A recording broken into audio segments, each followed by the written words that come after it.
For years, a billionaire believed his only son, born with autism, paralysis, and other severe conditions, would never speak, move, or connect with the world. He tried everything: doctors, therapies, specialists, but nothing worked. Then, a new maid was hired. She was quiet, gentle, and had no medical training, but what she discovered inside that silent mansion changed everything. Hidden behind the child's silence was a heartbreaking truth and a miracle waiting to happen. Before we continue with this story, don't forget to subscribe to the channel and like the video. Oh, and don't forget to comment below where you're watching us from. We love to know that. Richard Wakefield, a once active billionaire who now lives in isolation, begins each day with the same quiet hope. Maybe today, something will change. His world, once filled with business meetings and luxurious travel, now revolves around his 6-year-old son, Noah. Noah has autism, paralysis, and Down syndrome. He does not speak, move, or show signs that he understands what is happening around him. Richard spends most of his time by Noah's side in their large, quiet mansion. He talks to him gently, reads to him, and sometimes just sits with him in silence. Every morning, nurses and therapists arrive with the latest tools and treatments. Despite their efforts, Noah shows no reaction. Still, Richard pays close attention, looking for any small sign, a blink, a sound, a movement. He remembers the days with his late wife, before the silence took over their home. Now, all his love and attention are focused on Noah, his only connection left. Richard has tried everything modern science and medicine have to offer. He has hired top neurologists, therapists, and behavior specialists from around the world. They come to the mansion with expensive equipment and complex theories.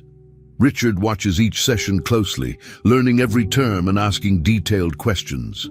He reads late into the night, searching medical journals and autism forums for something new he hasn't tried. He built a special therapy room filled with colorful lights, calming music, and sensory tools. Nothing works. Noah remains still and silent. Some doctors suggest acceptance. Richard should learn to live with the situation. But Richard refuses. He believes there's more to Noah than what anyone sees.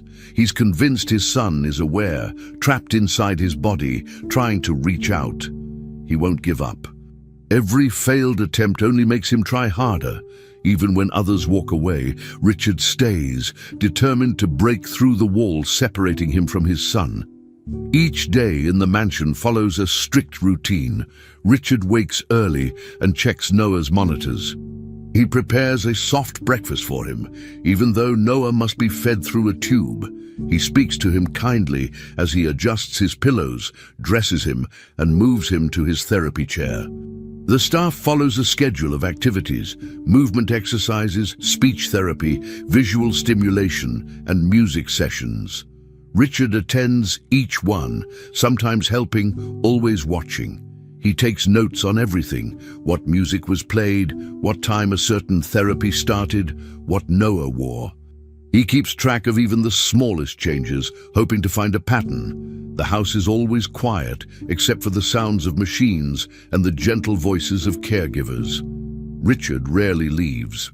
His life has narrowed to one purpose: being there for Noah. Even on the hardest days, when he feels exhausted and hopeless, he shows up again the next morning, ready to try all over again. Despite the silence and lack of progress, Richard's love for Noah grows stronger. He speaks to him as if he were listening. He tells stories about his mother, about the world outside, and about his own childhood. He shares memories and feelings, even though Noah never responds. Sometimes Richard plays old videos of his wife, showing Noah her smile, her voice, hoping it might reach him. At night, Richard sits by Noah's bed, reading books aloud. He talks to the doctors often, asking what else can be done, what new treatments are being tested elsewhere. He invests money into medical research, hoping for breakthroughs that might one day help his son. Many nights end with Richard staring out the window, tired and lonely, but never defeated. He still believes Noah is in there somewhere, behind the silence. And that belief keeps him going, even when there is no sign that anything is changing. The pain Richard feels is constant. He misses his wife deeply and often imagines what life would be like if she were still there. He thinks she would know what to do. Her absence is another silent presence in the mansion. But the weight that truly hurts is the lack of response from Noah. Richard pours everything into him, time, energy, love, but there is never a return. No eye contact, no hand squeeze, no smile. Some days Richard breaks down in private. He cries in the hallway, careful never to show weakness in front of Noah. Then he washes his face and returns to his son's side. His friends and business partners have drifted away, unable to understand the life he now leads. But Richard doesn't care. His entire world is inside that house. He repeats to himself each day that something is still possible.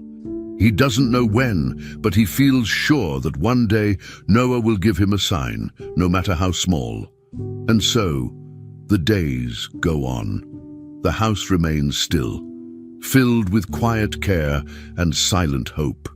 Richard continues the routine with the same patience and dedication. Therapists come and go, experts try and fail, but he never gives up.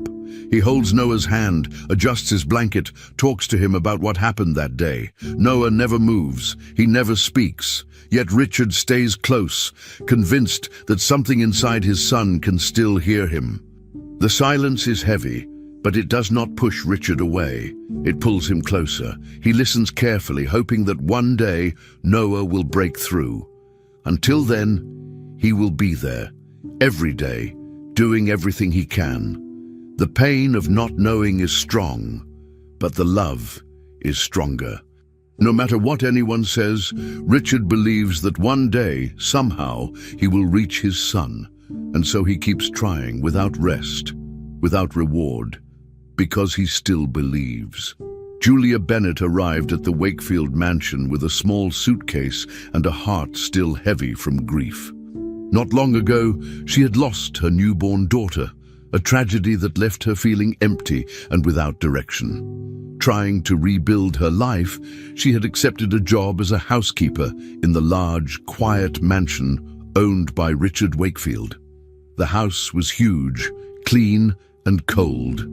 Everything was in perfect order, but it didn't feel alive. No sounds of laughter, no music, not even casual conversation.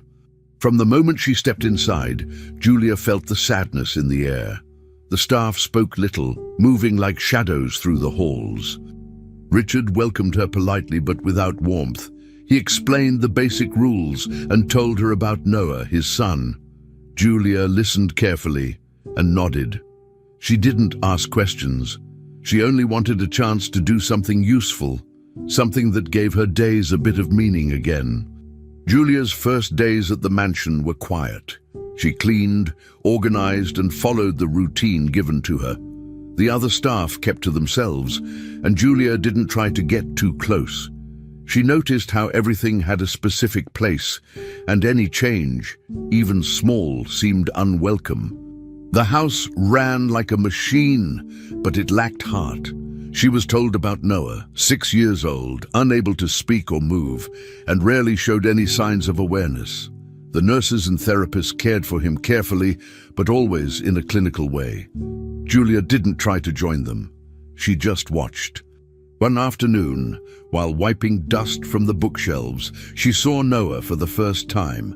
He was lying in a reclining chair, eyes unfocused, body still. She stood a few steps away, said nothing, and just observed him for a few minutes. She didn't smile too much or speak loudly. She didn't try to make him respond. She simply respected his space. As days passed, Julia began to spend more time near Noah, but she stayed quiet and calm. Instead of trying to make him look at her or move, She simply talked about simple things. What she was cleaning that day. What the weather looked like outside. What she used to cook for her daughter. She never expected a reaction. She just let her presence be gentle and steady. Slowly, the energy around her started to feel different. The room where Noah stayed didn't feel as cold anymore. Julia brought small things with her. A soft toy, a scarf with bright colors, a music box with simple tunes. She never pushed them on Noah. She just left them nearby. Richard noticed but didn't say anything at first. He simply watched from the hallway. Over time, Julia's quiet attitude began to affect the people in the house. The silence remained, but it wasn't as heavy. It was softer now, less hopeless. One morning, Julia was organizing the upper floor and came across a narrow hallway she hadn't noticed before. It was darker, the air felt unused. At the end of the hallway was a door, slightly open. Inside was a storage room filled with furniture and boxes covered in sheets. As she scanned the room, her eyes stopped on a tall, dark cabinet with labels stuck to it. The labels were old, faded, with writing she couldn't read clearly. The cabinet was locked. Julia stood there quietly for a moment. She didn't try to open it. She felt something strange, a kind of pressure in her chest that she couldn't explain. But she didn't force anything. She turned around and left the room, closing the door behind her. That day, something in her shifted. She couldn't stop thinking about the cabinet, but she didn't mention it to anyone. It stayed in her mind like a question waiting for the right time.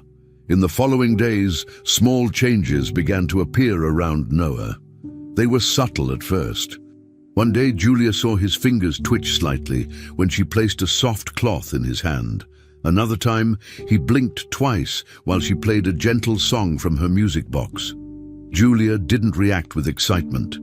She didn't call the others to prove what she saw. Instead, she smiled gently and continued talking to him as usual. When Richard walked by and noticed the movement, he froze.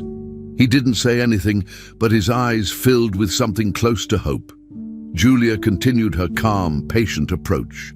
She didn't believe in miracles, but she believed in presence, in showing up, in being kind without expecting anything. And maybe that was what made the difference. The house, once filled with a heavy silence, now had moments where it almost felt alive again. Like the sadness hadn't disappeared, but had made room for something new. Julia didn't know what was happening exactly, but she felt that the house was changing, not in a loud or dramatic way, but slowly, like it was waking up from a long sleep. The routines continued, the silence remained, but something was different now. Even the staff seemed to walk with less tension. Richard didn't smile, but his eyes followed Noah more often.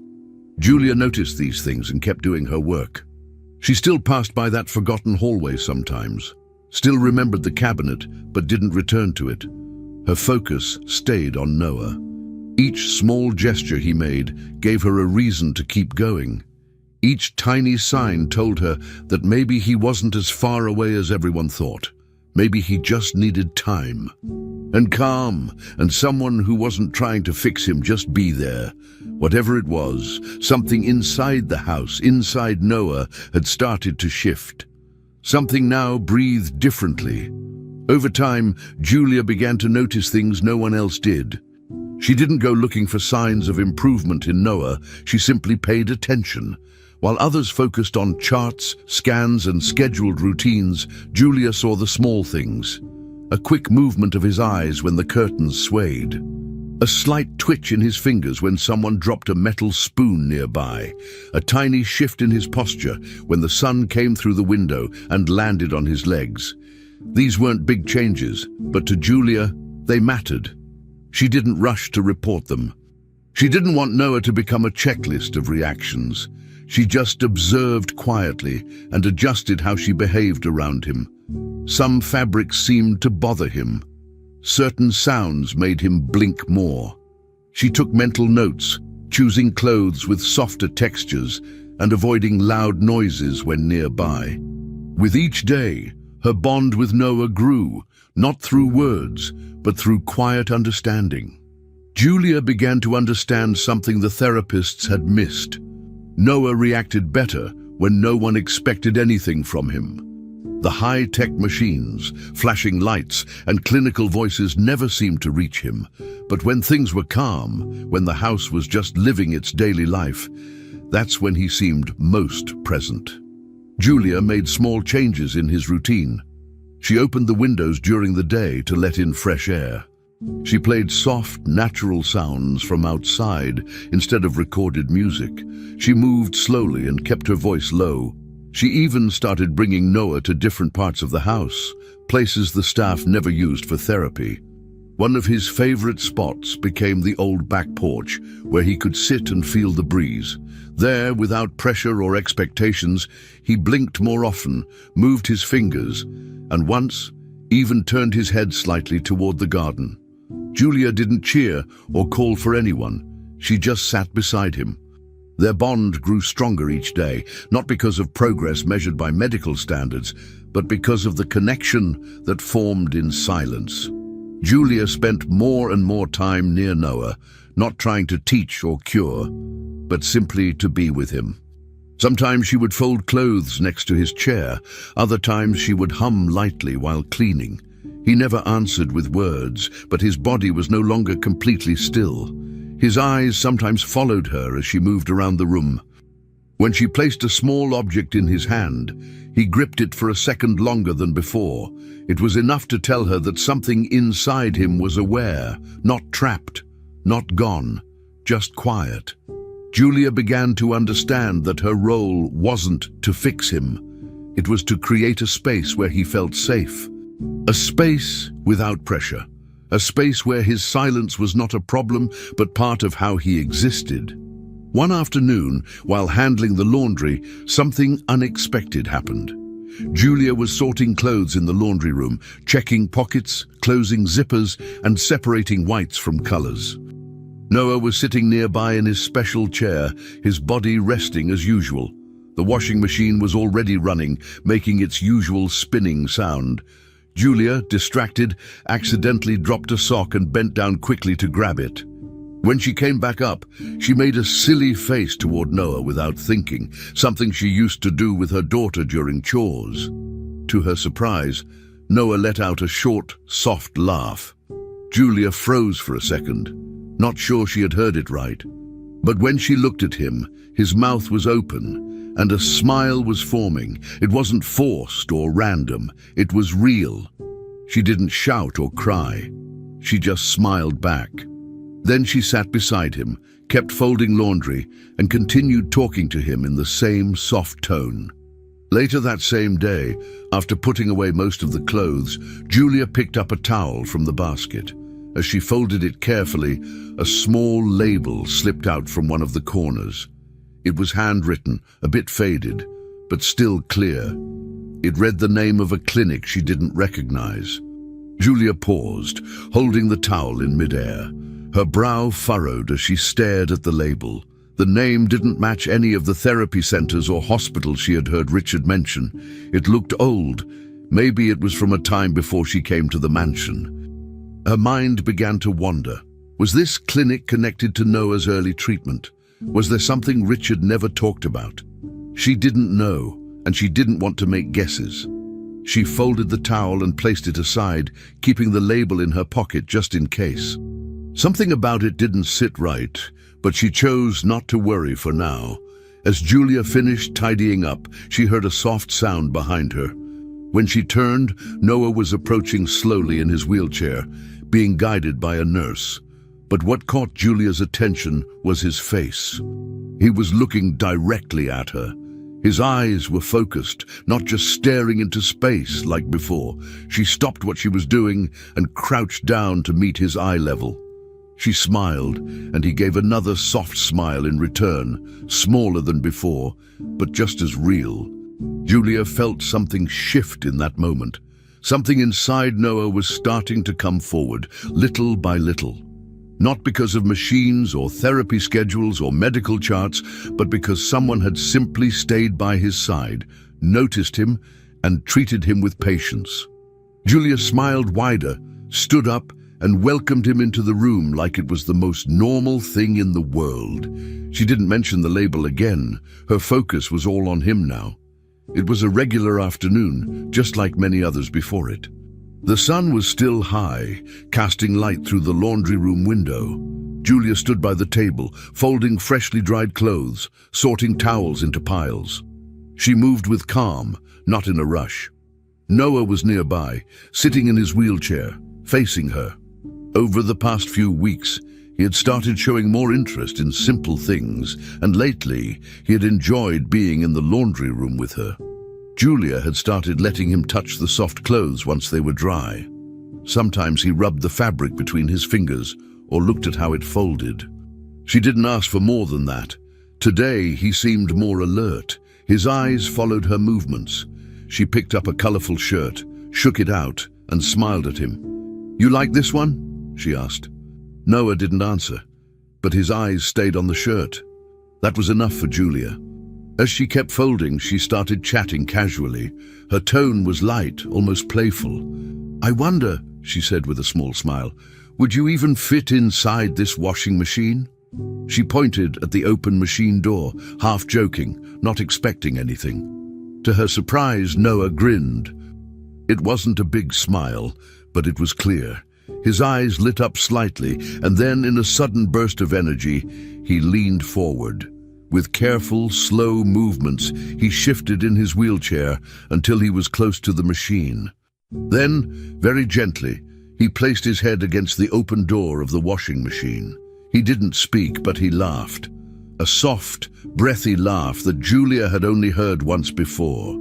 She blinked, surprised, but happy. "Oh, really? You think you'd fit?" she said, laughing along with him. Her laugh was louder, full of joy. The moment felt natural, silly and perfect, like a piece of normal life. Julia crouched down beside him, still laughing. Noah leaned into the door again, his small shoulders shaking slightly with amusement. It was so simple, yet so different from how things used to be. A few weeks ago, this kind of interaction felt impossible, but now here he was, choosing to engage, choosing to laugh. Julia didn't want to ruin the moment with questions or overreactions. She just stayed next to him, enjoying it. She picked up a soft towel and gently placed it on his head like a hat. "Laundry crown for the king," she said with a grin. Noah laughed again. His body remained mostly still, but his face said everything. His joy was quiet, but real. Julia sat cross-legged on the floor now, watching him. No machines were involved, no therapists, just two people in a room full of clothes sharing a moment. It was the most alive she had seen him. At that exact moment, the front door opened downstairs. Richard had returned from a long day at work. He carried his briefcase in one hand, loosened his tie with the other, and walked through the quiet house toward the back rooms. Normally, he went to his office first or checked in with the staff. But today, something drew him straight to the laundry room. Maybe it was the distant sound of laughter, something he hadn't heard in his house for years. He reached the laundry room door and turned the handle slowly. When the door opened, he stopped. What he saw froze him in place for a few seconds. Julia was sitting on the floor, laughing. His son Noah was leaning playfully against the open door of the washing machine, smiling and laughing quietly. There was no therapy session, no equipment, no pressure. Just a moment, real and raw, happening in front of him. Richard didn't speak at first. He just stood there, holding the door open, watching the scene unfold. His heart raced a little.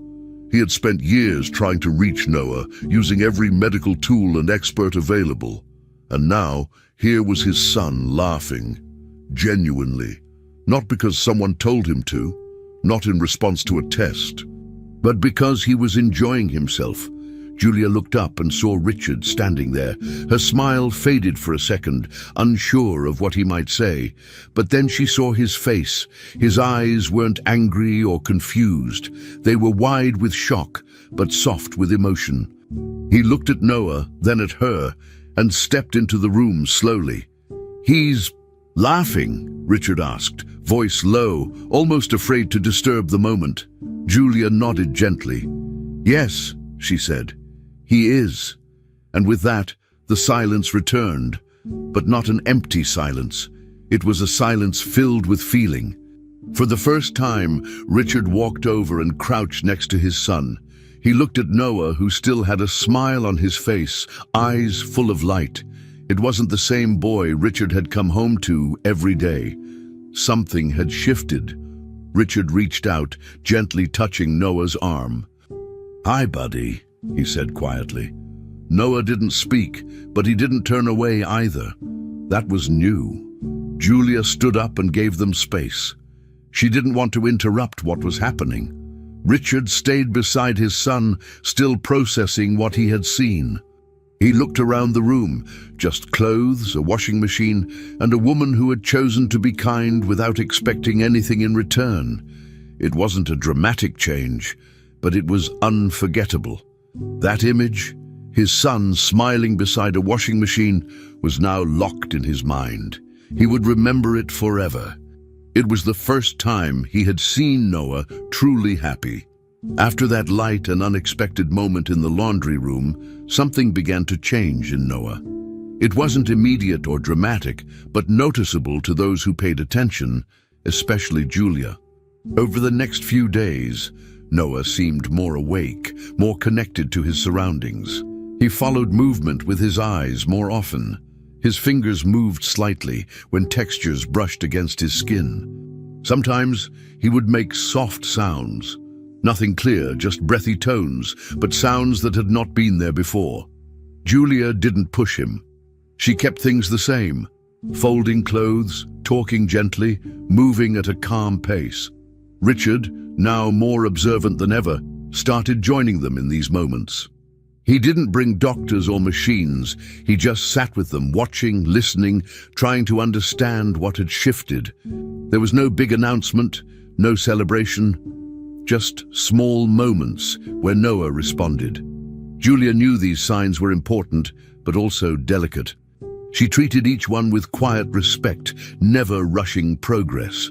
On a late afternoon, as the sun started dipping outside the tall windows, Julia and Noah were once again in the laundry room. The atmosphere was peaceful. Clothes were neatly folded in piles. The soft hum of the dryer filled the background. Julia handed Noah a small towel, and he took it weakly, holding it between his hands. He looked at it for a while, then glanced up at her. She smiled and continued folding. There had been a few moments like this recently, Noah trying to engage, showing curiosity in simple things. Julia spoke in her usual tone, talking about how many towels they still had left, how she used to wash baby clothes the same way. She wasn't teaching, just sharing. Noah seemed to enjoy it. Then came a moment of silence. Julia placed another shirt on the table, and as she turned toward him, she noticed Noah pointing. His hand moved slowly but clearly in the direction of the pile of clothes. Julia stopped and crouched beside him. "What is it?" she asked softly. Noah looked at her, then back at the pile. Then, in a voice barely louder than a whisper, he said, "Rupa." The word was soft, unsure, but real. Julia's heart jumped, but her face remained calm. She looked at him carefully. "Yes," she said, pointing at the same pile. "Rupa's." She didn't raise her voice, didn't call anyone into the room. She simply acknowledged it with warmth, as if he had always spoken. She didn't want to overwhelm him. Noah kept his eyes on her for a few more seconds, then looked back at the clothes. Julia sat next to him, quiet but present. She knew what had just happened. That one word, small as it was, meant everything. It wasn't just sound, it was communication. It was Noah choosing to speak. And she knew this was a beginning, not a one-time event. Richard had just returned from his office when he heard a small voice in the distance. He couldn't make out the word, but something in the tone made him stop. He walked quickly toward the laundry room. When he opened the door, he saw Julia sitting on the floor next to Noah. Nothing looked unusual, but the air felt different. Richard stepped inside. "Everything okay?" he asked. Julia looked up at him and nodded. "Yes." He said something. Richard's heart raced. What did he say? She stood up slowly, keeping her eyes on Noah. "He said Rupa." He pointed and said it. Richard walked over, kneeling down in front of his son. "You said Rupa?" he asked, his voice cracking a little. Noah looked at him, not speaking again, but still calm. Richard took his son's hand gently, holding it between his own. His eyes filled with tears. He didn't speak either. The moment said enough. It was the first time Richard had ever heard his son say a word. All the years of silence, of effort, of watching and hoping had led to this. One soft word, one sign that Noah could express something on his own. Richard didn't try to repeat it, didn't beg for more. He simply stayed there, kneeling, holding Noah's hand. Julia stayed nearby, still folding slowly, giving them space. She didn't want to turn the moment into something too big. She understood the importance of letting progress grow naturally. Overreaction could bring pressure, and pressure had never helped Noah. Instead, she kept the atmosphere steady and calm, just as it had been before. Richard wiped his face and looked at Julia. "Thank you," he said simply. She nodded. No speeches, no long words, just understanding. She went back to work, and Noah sat quietly. But something had changed, not just in him, but in both of them. In the hours that followed, the house remained quiet, but the energy was different. Richard stayed with Noah longer that evening. He didn't go to his office. He didn't check his phone. He simply sat with his son, sometimes holding his hand, sometimes just sitting near. Julia prepared dinner, moving through the kitchen with the same steady rhythm. She didn't need to share the news with the other staff. It wasn't a victory to be announced. It was a fragile new step. And those steps needed care. Richard understood that now. Noah didn't say any more words that evening. He remained quiet, but not in the same distant way as before. His eyes followed movement. He watched the light. And when Julia passed by with a folded blanket, he smiled again. No one asked him for more. They had learned that the smallest things held the most meaning, especially when they came from someone like Noah. This wasn't a miracle. It wasn't a sign that everything would suddenly change. Julia knew that.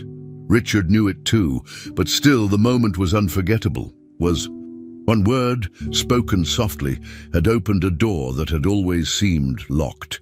It didn't fix everything, and it didn't need to. What mattered was that it happened. That Noah, in his own time and in his own way, had chosen to speak. The road ahead was still long. There would be more quiet days, more challenges, but something was different now. The silence wasn't as heavy. It didn't feel final. It felt like part of a bigger process, one that had finally begun to move. Julia continued with her work, treating each day the same, always with care.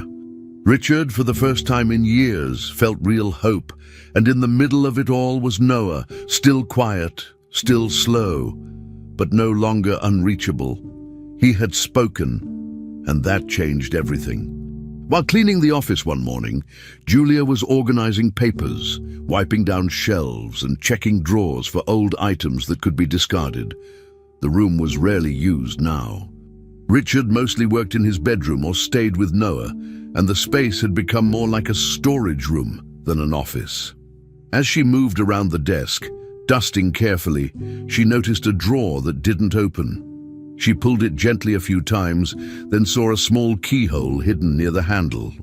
Curious, she checked the nearby drawers and compartments for a key. It took a few minutes, but she finally found a small, rusted key taped beneath a stack of books inside a box labeled MISC. She inserted it slowly, and the drawer clicked open. Inside, she found a thick folder. The front of the folder read, "Noah Wakefield, Private." Her hands froze for a moment, but then she sat down and opened it carefully. The folder was full of medical reports, all with Noah's name, organized by date. Julia began to read slowly. At first, it looked like standard health records, neurological exams, physical therapy plans, routine test results. But then, the language in the document started to change. Words like restraint protocol, behavioral suppression, and emotional containment strategy began to appear often. She read about medications used off-label, high dosages for someone so young, and long sessions of neutral zone isolation, which meant keeping Noah alone in a controlled room for extended periods with no contact. Her eyes moved quickly now, scanning for more. One report described Noah's reactions as non-compliant and erratic, followed by the decision to increase dosage and apply corrective containment. Julia's face slowly changed as she read. She felt her stomach turn. These weren't just treatments. These were harsh, invasive methods that treated Noah not as a child, but as a subject to be controlled and silenced. Julia pushed the folder aside and sat back, trying to process what she had just read. She had never seen Richard act cruelly toward his son. On the contrary, he had always shown patience and care. But something about these documents didn't fit with the man she had come to know. She took one of the reports and typed the doctor's name into her phone. His name was familiar, Dr. Howard Levitt. She found articles, discussions in forums, even some legal reports. It didn't take long to find complaints from other families. One mother had spoken out about how her daughter was kept isolated for months under Dr. Levitt's care. Another described aggressive drug use to stabilize children. The same terms Julia had read, emotional suppression, response inhibition, were repeated in these stories. It was all connected. This wasn't just a questionable treatment plan, it was a pattern. And somehow, Richard had trusted this man with Noah for years. As she kept reading, the weight of the truth settled in her chest. It wasn't just the methods that disturbed her. It was how long they had gone on without question. Noah had spent years under this man's control. The silence, the stiffness, the emotional distance, it all made more sense now. It wasn't just the result of his conditions. It might have been the result of trauma caused by those so-called treatments. Julia looked at Noah's recent progress, his laughter, his first word, the small signs of trust, and realized how far he had come despite what had been done to him. She closed the folder carefully, her hands shaking a little. She didn't know if Richard had ever read all these details, or if he had chosen to believe only what the doctor told him. But either way, the truth was now in front of her, and it was impossible to ignore. This information was a bomb. Julia spent the rest of the day thinking about what to do. She didn't want to confront Richard without being sure of how much he already knew. Maybe he had been desperate, maybe he believed the doctor was doing what was best, or maybe he had looked the other way, hoping for any kind of result. But now, Noah's silence had a new meaning. Behind his condition, behind the medical terms and expert opinions, there might have been fear. Fear planted by procedures meant to shut him down instead of help him grow. Julia felt angry. Angry at the doctor, angry at the system that allowed him to keep practicing. But more than that, she felt protective. Noah had trusted her in his quiet way. He had smiled, he had spoken, he had started to return, and now she understood just how much he had been through. It wasn't just therapy that had failed him. It was people. That night, Julia placed the folder in a separate drawer and locked it again, keeping the key with her. She wasn't ready to bring it up yet. She needed to be careful. This wasn't a secret that could be shared lightly. It had consequences, not just for Richard and Noah, but possibly for other families as well. She made a copy of one report and tucked it into her bag, just in case. Then she walked quietly to Noah's room. He was resting, eyes closed, but not asleep. She sat beside him and gently placed a hand on his arm. "You're safe now," she whispered. "I know what they did. I'm sorry." Noah didn't respond, but his fingers moved slightly under her touch. Julia stayed there for a long time, saying nothing more. She knew the road ahead was still long. But now she saw the truth, and behind all the silence, there was a mistake that had shaped everything. Julia waited for the right moment. She knew the conversation with Richard wouldn't be easy. It wasn't something she could just drop in the middle of a regular day. So one evening after dinner, when the house was calm and Noah was resting, she asked to speak with him privately. They sat in the office, the same room where she had found the locked drawer. Julia didn't waste time. She placed the folder on the desk and opened it in front of him. She pointed to the reports, reading sections aloud. She didn't shout. Her voice was steady but firm. Richard sat still, watching her, not interrupting. Julia continued, showing the side effects of the medications, the descriptions of the methods used, the language used in the notes, how Noah had been treated like a problem to be managed. Then she pulled out her printed research, testimonies from other families, news clippings, and a list of formal complaints. Richard didn't respond right away. His hands were clenched together on his lap, his face pale. He kept his eyes on the pages, reading as Julia turned each one. When she finished, the room fell into silence. Julia waited. Richard stayed quiet for a long time, then leaned forward, elbows on the desk, and covered his face with both hands. "I trusted him," he said quietly. "I paid him. I signed the permissions." His voice broke. "I thought I was doing the right thing." Julia didn't judge him. She knew he hadn't acted out of malice, but the truth still hurt. Richard looked up at her, eyes red. "How much damage did I allow?" he asked. Julia didn't answer directly. Instead, she said, "There's still time to do something about it."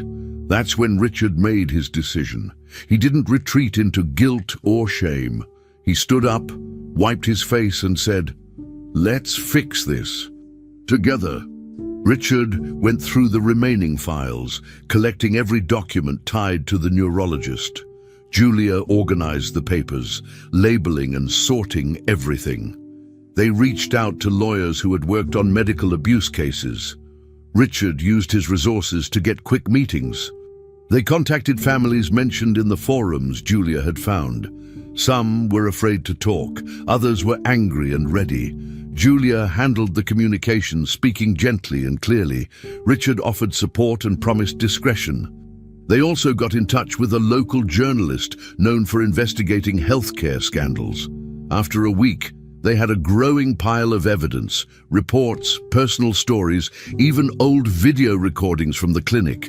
Richard used his name to draw attention, but he made it clear this wasn't about money. It was about justice. He wanted the truth to come out, not just for Noah, but for every child harmed by that doctor's decisions. At the same time, life inside the house kept moving, and Noah, without knowing any of what was happening, continued to change. His words were still few, but new ones appeared slowly, sometimes in the middle of everyday moments. "Copo," he said one morning when reaching for his cup. "Luz," he whispered while pointing at the ceiling. Julia celebrated quietly, always keeping her voice soft, never rushing. Richard, now more present than ever, sat with Noah each day. He read to him, even when Noah didn't seem to follow. He helped him move around the garden and listened closely when Noah made sounds or tried to speak. They didn't talk about milestones. They just let things happen naturally. The pressure was gone. In its place was patience, something Noah seemed to respond to. His facial expressions became clearer. His eyes followed people more easily. Sometimes he even reached out his hand when he wanted to be near someone. Richard no longer saw Noah through the lens of recovery or repair. He began to see his son for who he was, not for who he had hoped he might become. That change in mindset made all the difference. Julia noticed it too. The house felt different, less like a clinic, more like a home. The staff started to smile more. Therapists adjusted their routines. Sessions became gentler, focused on comfort instead of results. Richard made sure Noah was never alone during treatment. He stayed beside him, held his hand, and asked questions no one had ever asked before. Julia continued to support both of them, filling the gaps no one else could. When news from lawyers or journalists came in, they discussed it in private, never letting it disturb the calm Noah needed. Their plan was to go public soon. They weren't rushing. They were building a case that couldn't be ignored, slowly, carefully, and with purpose. Weeks passed, and the case against the neurologist gained strength. More families joined. Some agreed to testify. The journalist finished a detailed report, filled with stories, records, and interviews. Richard and Julia reviewed it together, making sure every detail was accurate. Meanwhile, Noah continued his quiet progress. He still didn't speak much, but his gestures became clearer. He pointed, smiled, responded to simple questions with a nod or a glance. His favorite word now was maids, used when he wanted more of something, like music or time in the garden. Julia kept a small notebook to track his progress. Richard read it every night. One evening, after dinner, Noah reached for Richard's hand, looked at him and said, "Papai." It was soft and unsure, but clear. Richard didn't cry. He just held his son close. In that moment, everything felt worth it. They were no longer stuck in the past. Together, with Julia by their side, they were finally moving forward. The report went live early on a Monday morning. The headline was direct, and the photo of Dr. Howard Levitt stared back from every screen. The article included Julia's research, Richard's testimony, and several interviews from families who had suffered in silence for years.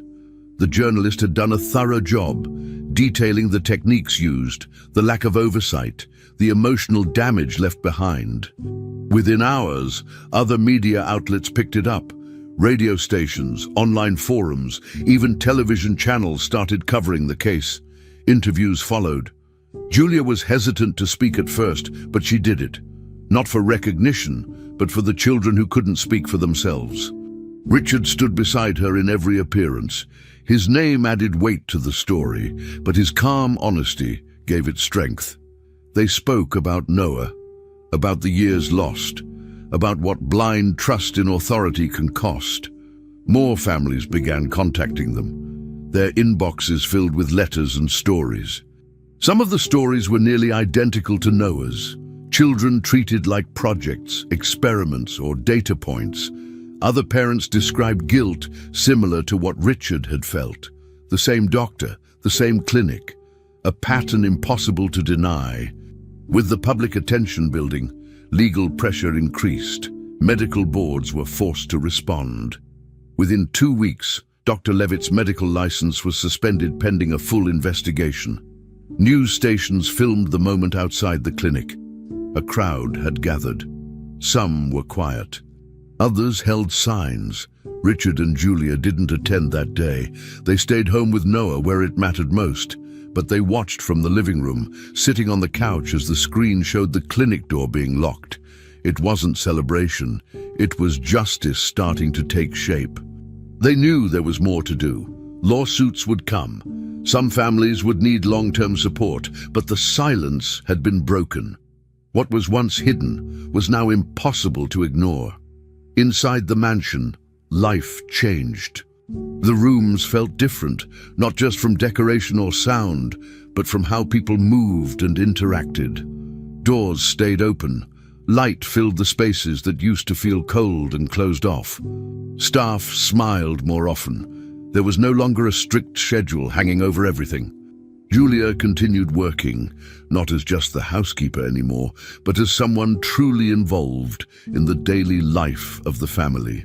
Richard spent more time downstairs, sitting on the floor with Noah, helping him build puzzles or look through picture books. Noah, now more expressive than ever, had his own routines. He loved crayons and used them to fill blank pages with shapes, lines, and figures.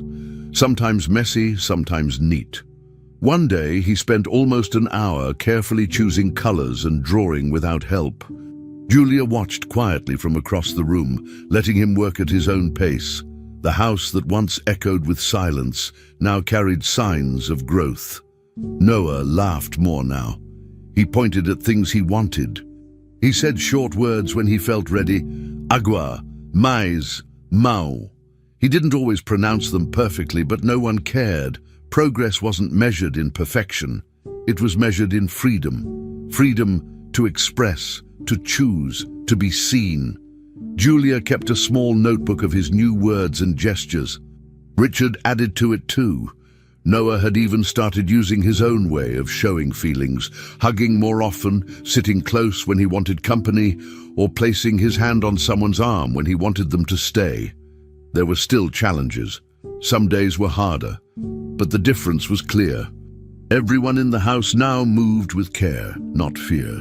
One afternoon, while cleaning the art corner, Julia noticed Noah watching her. He held up a piece of paper. On it were 3 figures, simple, with stick arms and round faces. "Hey, agente," he said quietly. Julia froze and smiled. Julia walked over and sat beside him. She looked at the drawing closely. It showed 3 people holding hands, one tall, one medium, and one small. The small one had orange around the head, Noah's favorite color. The medium one had long lines that looked like hair. The tall one had a square shape on top, maybe meant to be Richard's usual jacket. It was clear what it meant. "That's us?" she asked. Noah nodded once. "É a gente," he repeated, this time with more confidence. Richard entered the room and stopped when he saw the drawing. He didn't say anything right away. He just looked at it for a long time. Then he sat beside them. "Can I keep this one?" he asked. Noah gave a tiny smile and handed him the paper. Julia watched them both, her heart full. That drawing said what none of them had said out loud, but all of them felt. The past still existed. It hadn't disappeared. There were memories that would always hurt, moments that couldn't be undone. But they no longer defined everything. The house was no longer filled with pain. It was filled with presence. Julia still had moments when she remembered her own daughter. Richard still had to live with the choices he made out of desperation. And Noah, even with his progress, still had quiet days, still carried pieces of what had been done to him. But now, they had each other. Richard no longer saw Julia only as the woman who helped his son. He saw her as someone who had helped build everything that came after. She wasn't just a part of Noah's story. She was part of his life, their life, a family, not because of blood or tradition, but because they had chosen to face the hardest parts together. And from that, something real had grown. Noah was still progressing step by step. His changes were steady, not fast but real. Every week something small would improve. A new sound, a clearer word, a longer gaze. The house had adapted to his rhythm. Nothing was rushed. Julia, now officially his legal guardian, took care of everything related to him. Appointments, therapies, meals, routines. But she did more than that. She was the one he trusted most, the one he always looked for first. Richard signed the documents without hesitation when the time came. It wasn't about giving up his role as a father. It was about recognizing who had truly been by Noah's side when things were hardest. Their bond had become strong, honest, and deep. The 3 of them lived like a real family. They shared duties, they respected each other's space, and they built their life with patience. And even though the world outside had changed, what mattered most was what was happening at home. In the house, Noah played more than ever. He liked organizing his crayons by color, building small towers with blocks, and flipping through picture books with simple drawings. His drawings had more shapes now, sometimes animals, sometimes people, sometimes just circles that he called planets.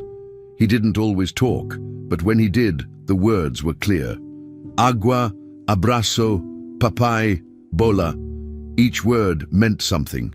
He didn't waste language. He used it only when it mattered. Julia kept track of each new word and smiled every time one came out naturally.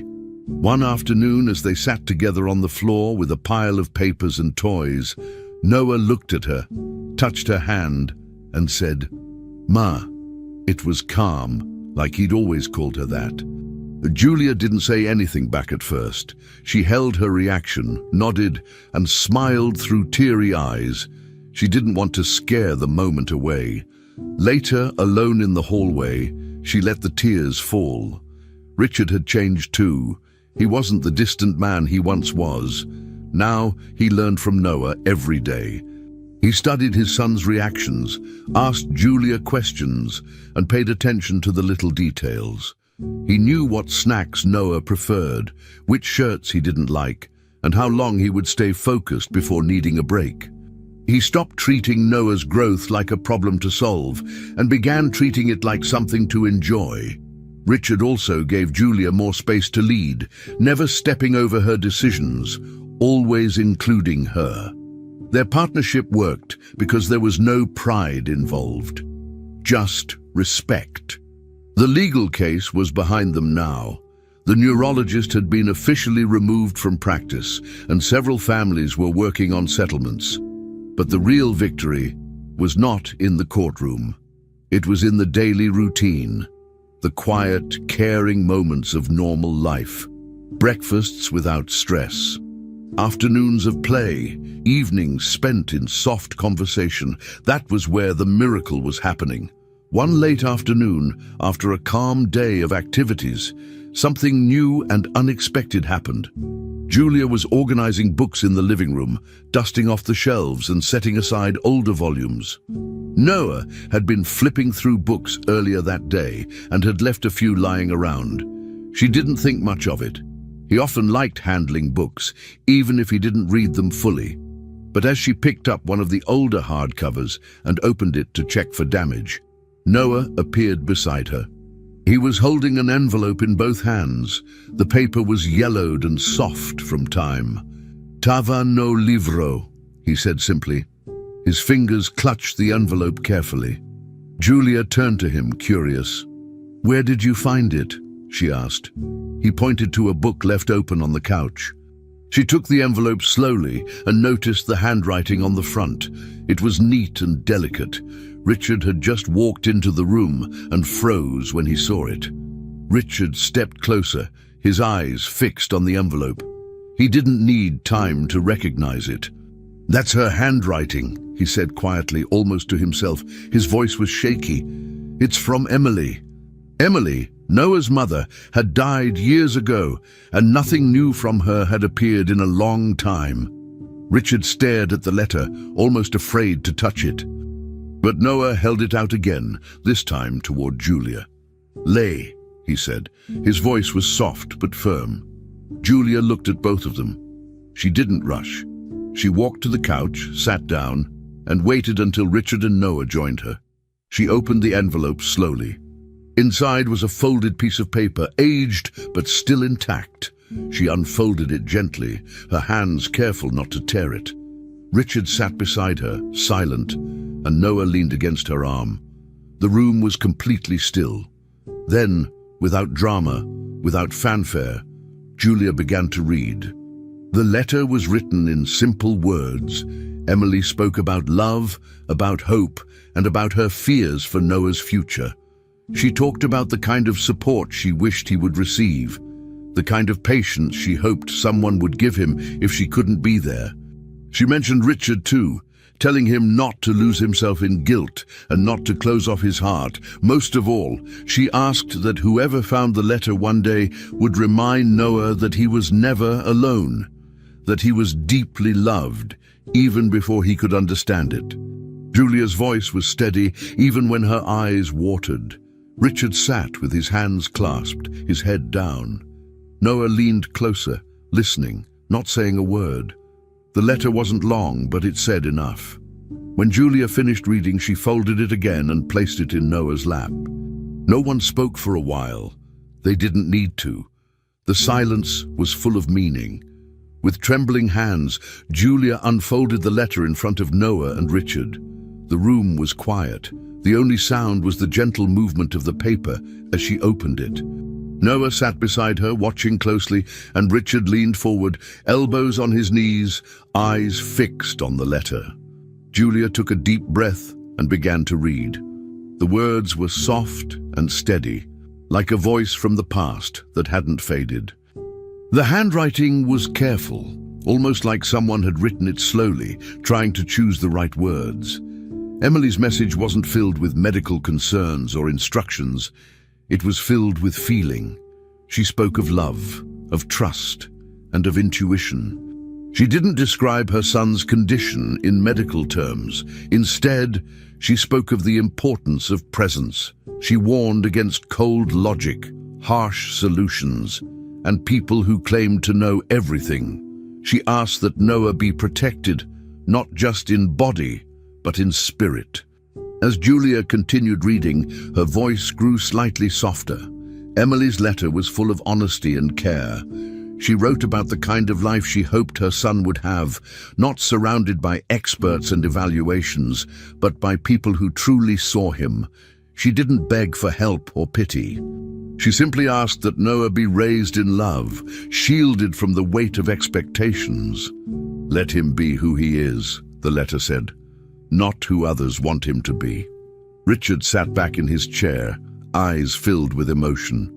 His breathing changed as the words sank in.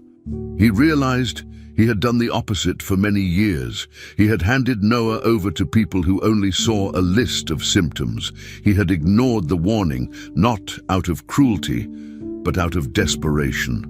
The guilt hit hard, but there was no anger now, only regret and a deep need to make it right. Julia paused for a moment after finishing the letter. Her hands stayed on the paper, holding it gently in her lap.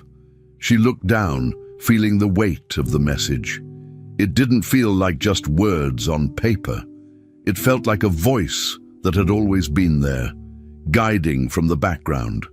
She looked at Noah, who was watching her closely. He didn't say anything right away, but his hand reached out and touched her arm. Then he leaned against her shoulder. "Mama sabia," he said quietly. Julia didn't answer. She didn't need to. Her throat was tight, and tears blurred her vision, but she managed to smile. Richard wiped his eyes silently, taking in the moment. This letter, found by chance, had brought everything together. Emily's voice, clear, loving, and brave, had reached them at the exact time they were ready to hear it. Not earlier, not later. Now, when it mattered most. They didn't talk much afterward. Words weren't necessary. Julia folded the letter carefully and placed it in a clean envelope. Richard suggested they keep it somewhere safe, but also somewhere visible. It wasn't just a memory. It was a reminder of what mattered, what had always mattered. Noah continued drawing that afternoon, crayons spread across the table. Julia helped him with nothing. He didn't need help. He picked colors, drew lines, and paused now and then to smile at them. Richard stood nearby, watching. His presence no longer carried tension. He had learned how to stay without controlling everything. Julia sat close, relaxed, just being there. There was no therapy happening, no goals being chased, just the three of them, sitting in peace. Later, when the sky outside started to change colors, Noah stood up and walked slowly toward the hallway. His drawing still in hand, he looked back and waved. "Come," he said, and they followed. In the hallway, the drawing Noah carried earlier was taped to the wall. It was the same one from weeks before, 3 figures holding hands. He stood under it now, staring at it with a smile. Julia and Richard stopped a few steps behind, watching him quietly. Noah turned around, his expression full of confidence, something that hadn't always been there. He pointed at the picture and said again, this time louder, "E agente." His voice was steady, clear, and proud. Julia looked at Richard, and he looked back at her. They didn't need to say anything. The words were enough. That small sentence, from a boy who once never spoke, carried everything. It was a statement of identity, of belonging, of love. Not a dream, not a goal, just the truth of the life they had built. Slowly they walked forward and stood beside him. And in that quiet hallway, nothing more needed to be added. The letter was not a goodbye. It wasn't a farewell from a mother to a son. It was something else. It was a beginning, a bridge between past and present, a message written with hope, delivered at the right time. It connected everything: Noah's silence, Richard's mistakes, Julia's role, and the transformation of the house. What used to be a mansion full of routines and rules had become a home with love, noise, and laughter. The future still held unknowns. There would be challenges ahead. But now they had a foundation built not on fear, but on trust. Julia remained by Noah's side, now fully part of his life. Richard stood strong as a father, finally present in the way his son needed. And Noah, once hidden behind silence, now stood proud beneath his own drawing, speaking with his voice, expressing with his words. The silence that once defined everything had been broken by love, by truth, by the last voice that needed to be heard. Finally, we've reached the end of this story. I'm extremely happy that you've made it this far. Thank you very much for watching. Comment below what you thought and what was the best or worst part. Don't forget to subscribe. Until next time.